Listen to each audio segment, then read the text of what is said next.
What's up, guys? We got another game with the white pieces against Mahmoud Gada, 1294. We're rated 1317. We open up with the bishop's opening, e4, bishop c4. Black responds with e5 and knight c6.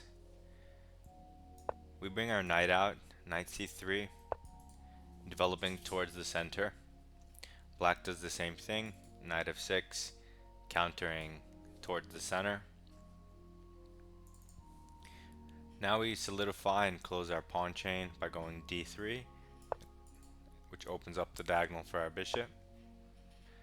Black goes bishop e7. This is slightly more passive than bishop c5, and it prepares castling. We're going to go f4, which is the whole point of our opening and why we brought this knight out first. We didn't bring out our g1 knight because we wanted to push f4 and then put the knight behind it. So black goes d6, solidifying his own pawn chain, opening up the diagonal for his own bishop. We're going to develop our knight behind the pawn to f3, its most natural square, and it prepares castling. Black develops his last minor piece. It pins the knight, attacks the knight, and he's ready to castle still. We could castle. We could go h3 and ask the bishop what it wants to do. I'm just going to castle and continue with my development. It also brings the rook to this nice f-file. Black goes queen d7, saying, hey, I might castle queenside actually. Okay, so we'll say go for it if you want. Let's see, what should we do in preparation for his queenside?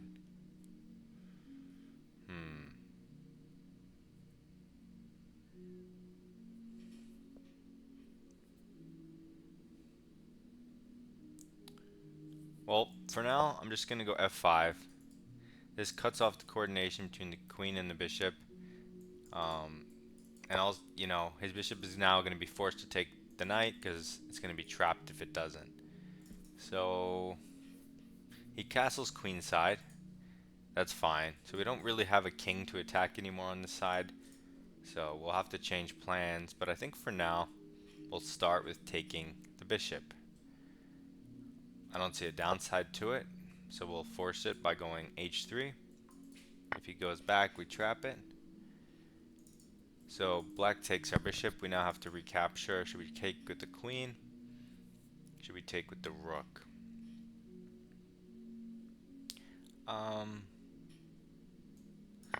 Let's bring the queen out. Let's help develop the queen. It'll connect the rooks one turn faster. And maybe we can try to launch some pawns to attack his king on the other side.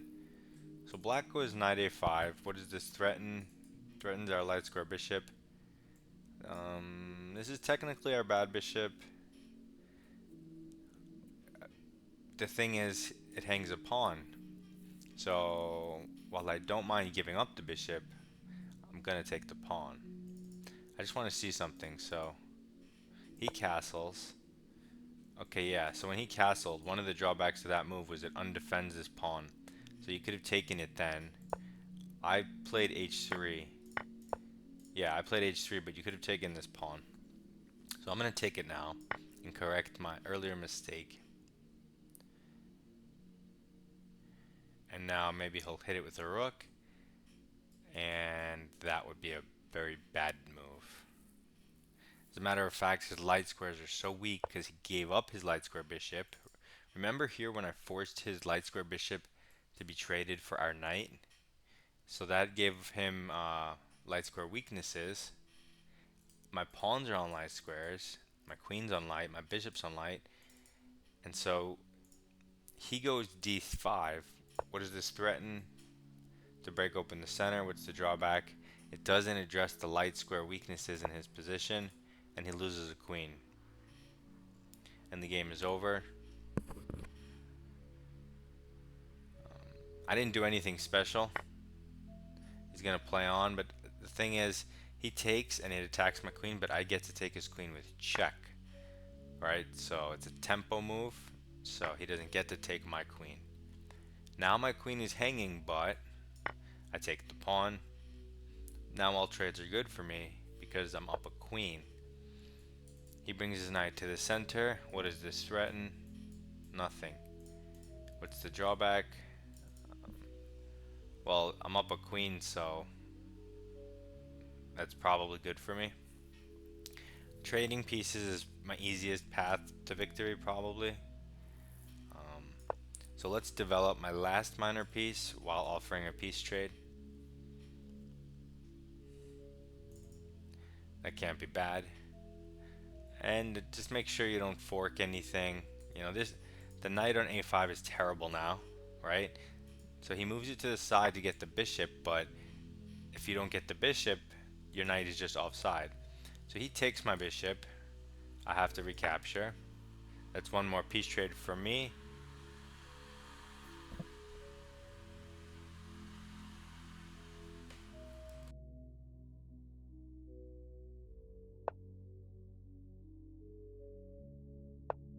So he brings his rook over to f8 and kind of puts some pressure on the f file. And he resigns, so there's that. I guess we'll go for another one.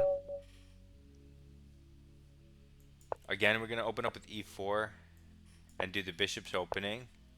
He's going to instantly respond with the Philidor setup d6, just closing the pawn chain right away. We're going to do the same thing, develop our knight towards the center. He's going to develop his knight towards the center. We're going to close our pawn chain and open our dark square bishop's diagonal. He's going to play a6. What does this threaten? Maybe to expand on the queen side tempo. What's the drawback? It wastes a little time, so I'm going to just go f4 and expand. He takes the pawn. What does this threaten? Well, to win a pawn. So I'm going to take back with my bishop, so it develops a piece at the same time. Now I have 3 pieces out and he has 1. And now I have nice development coming. So he develops his bishop with a tempo on the queen. I'm going to naturally just develop my knight to its beautiful square and block that. He gives up the bishop voluntarily. Again, now he doesn't have a protector of the light square weaknesses. I'm going to take this back with my queen and develop another piece. And now I can castle long or short in one turn. I have nice development. Black makes another pawn move. He goes b5. What does this threaten? Well, it threatens the bishop, of course. So I'm going to drop the bishop back. The drawback is it wastes a little time. It creates some light square weaknesses in the position. He doesn't have a light square bishop. So there's that.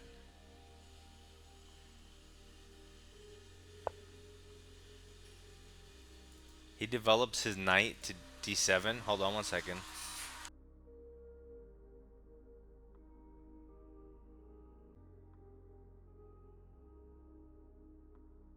Jeez. Okay. So he develops his knight. Threatens maybe just to come in the center. Drawback is it could be passive if I end up restricting it. So let's see what we want to do.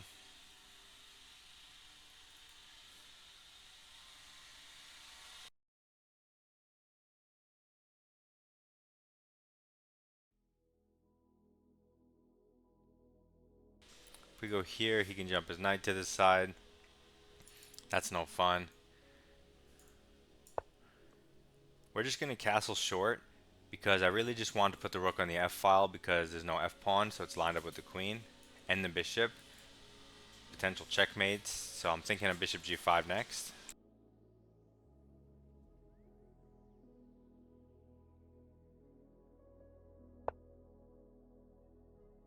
So black goes bishop e7, defending the knight, getting ready to castle. So let's see, what do we have any attacking moves?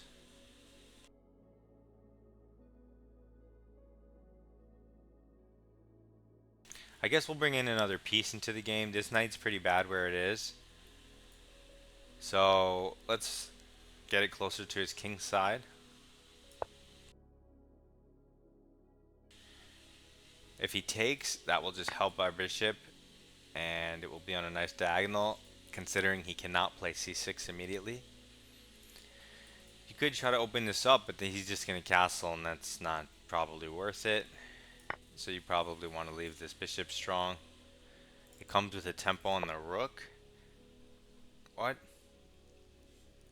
So he castles, but his rook is hanging, so I'm probably just going to take that. Yeah, let's keep it simple and take a rook.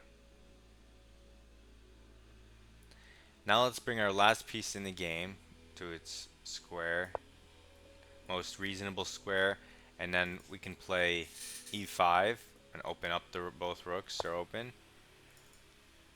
He goes queen here. This threatens the pawn.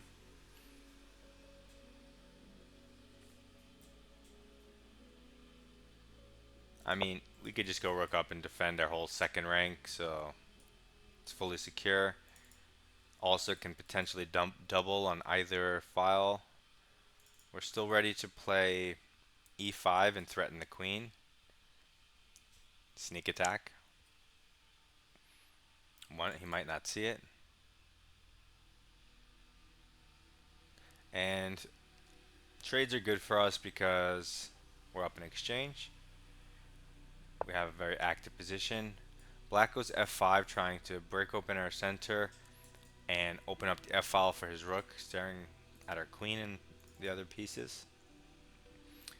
I think we're just going to follow with our plan, which is what we were going to do anyway, e5. An added benefit of doing that now is that because he already pushed the f-pawn, he can never push the f-pawn again to contest my e-pawn. So basically, his own pawn is blocking his rook, and he can't do anything about it now. So he does notice that the queen was hit, so we're going to take back with the rook.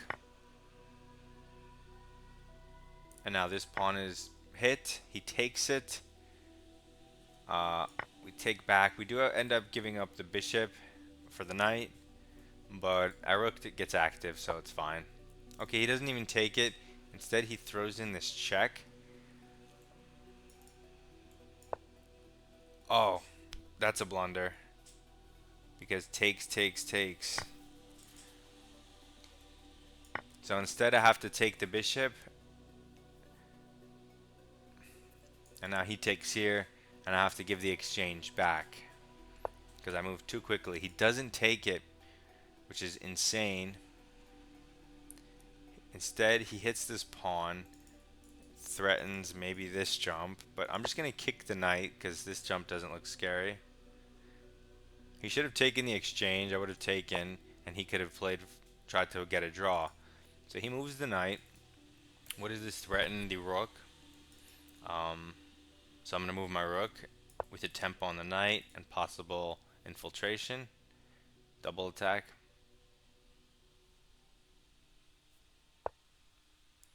He moves his knight out of harm's way, puts it on a defended square, blocks my rook's diagonal. So he's also attacking this pawn.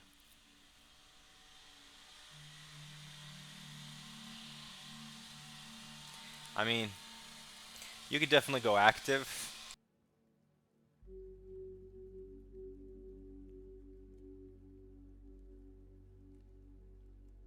You can also probably defend. Let's just see what he does, because we can have the time. We have all the time in the world. We could do whatever we want in this position, because he doesn't have any threats. He can't push the pawn. I mean, these are always weak. Okay, so he goes back, which stops one infiltration square, but it doesn't stop this infiltration square. And so we bring in the rook with a tempo. He moves the attack piece out of the way. We're just going to keep attacking it. You can attack it this way. You can attack it this way. You can attack it this way. I'm gonna keep both of my rooks blocking these files so his rook can't get active. And I'm gonna choose to go... Oh wait, his knight probably wants to go here. So whatever I do, let's just say he goes here next. The rook and the pawn are hit. So in light of that, I'll move this rook. He goes here, only the pawn's hit. I defend the pawn, and then his pawn's still hanging. So let's do that. And if he doesn't put the knight in, we can also double this way. If he moves the knight somewhere else, like here. There's no way to defend this pawn, which means this pawn might fall. And this is a losing endgame for him. He needed to take the exchange back when I gave it back to him. I have no idea why he wouldn't take it, and he's left with a knight. At least if he had a bishop, he would control more squares probably. So he does block like I assumed he would on d5 with the knight. It hits the pawn. Just a quick a3 saying no thank you sir. And now he has to worry about the... So he moves his knight because he doesn't know what else to do. He's going for checks, he's going for this. But I'm just going to bring my rook in with a checkmate threat. Whenever the rook is here or any piece is blocking this king's file, the two rooks are checkmate. So let's see what he does. Let's see if he notices.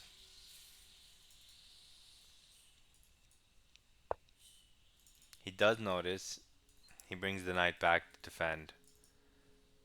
In that case, I'll just take this pawn like planned, and then I'll take this pawn. And he's stuck trying to defend. He'll probably resign relatively soon, 2 or 3 moves. So he goes super passive and defends with his rook from behind like this. I mean, that's possible, but not advisable. I'm going to go back up, pressuring this so he can't move the knight. And then I'm going to kick the knight with my rook and see what he does. So he goes h6 with this, maybe trying to run with the king, but like I said, I'm going to hit the knight, which is defending that pawn, so I want to see what he does. And there's no way to defend the knight other than moving it. Now he might resign.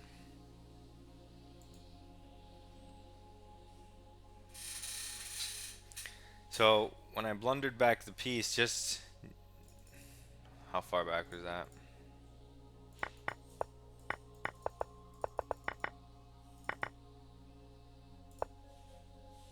Yeah, just don't go d4 here. Just move your king. You're fine.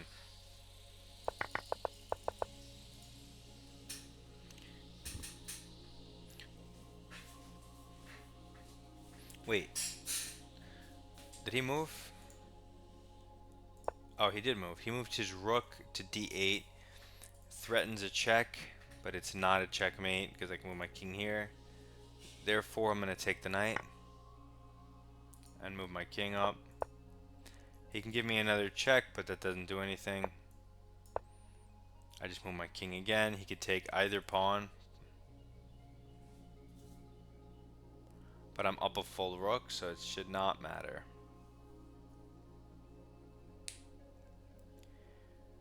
But we'll see. I constantly blunder and have to fight my way back, so maybe I'll blunder again. Rook d5, trying to solidify his position. That's pretty fair. I'm going to just attack this pawn. Keep it simple.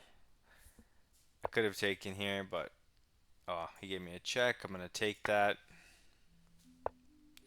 Gives me another check. I'm going to go away to a square where he cannot give me a check. And then I'm going to just take his stuff now that he moved everything because I can't take it anymore. This actually threatens the checkmate. So he has to bring his rook back to d8 to block. Or he's going to lose the game. He does bring it back. I'll just eat the pawn. Now I'm going to eat this pawn. Oh, I'm in check. Never mind. I'll go up. It creates more checkmating patterns. He's out of checks. He's out of moves. Good game, Matt Wendu. He moves his rook over.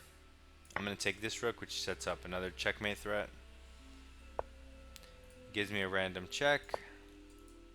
Now the rook and checkmate are both hanging.